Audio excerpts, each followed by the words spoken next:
Akitoa maelezo ya tukio hilo, mrakibu msaidizi Michael Maganga, kaimu kamanda wa Jeshi la Zimamoto na Uokoaji, anasema tukio hilo limetokea majira ya asubuhi katika Ziwa Tanganyika, mita chache karibu na eneo la nchi kavu. Jeshi la Zimamoto na Uokoaji tulifika eneo husika na kuweza kuona kweli kwamba kuna ajali imetokea. Ajali hiyo imetokea ilikuwa na watumishi ambao walikuwa wanaenda vijiji jirani ambavyo viko mwambao wa Ziwa Tanganyika. Inasadikika kuwa walikuwa 18 kwenye boti hiyo. Watu 9 waliokolewa wakiwa hai, lakini pia watu 6 walitolewa ziwani wakiwa wamefariki kwa mujibu wa DMO. Kwa hiyo watu 3 wamesalia ziwani ambao mpaka sasa tunaendelea kuwatafuta. Baadhi ya mashuhuda wa tukio hilo wanasema majira asubuhi kulizuka upepo mkali maeneo ya ziwani, na wakiwa nchi kavu waliona boti likipinduka na kuzama maji kutokana na wimbi kubwa lililosababishwa na upepo mkali. Tuliona aka kafaiba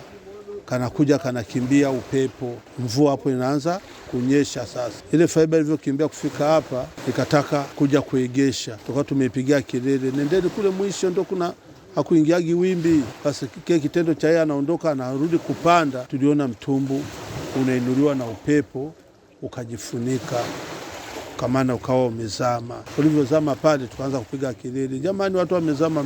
Sasa mitumbu ya vipi ilikuwa inateremka ikaanza kuokoa watu. Hapa kuna kina kirefu kwenda chini, na waliokuwa wamekuja kwenye boti hiyo sio wazoefu wa maji, na hilo ndio kilicholeta tatizo kwao.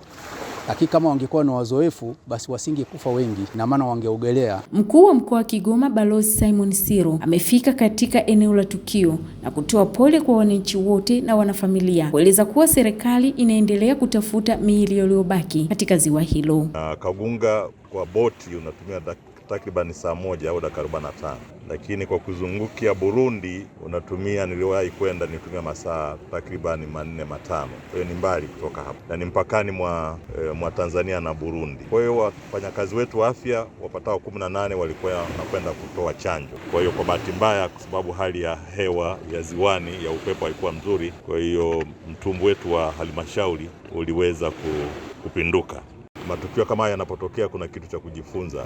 Wenzetu wanautabiri hali ya hewa, na sasa sisi ambao tunazungukwa na Ziwa Tanganyika tuna kila sababu ya kuwa tunasikiliza na kufuata maelekezo yao. Mwajabu Hoza, Channel 10, Kigoma.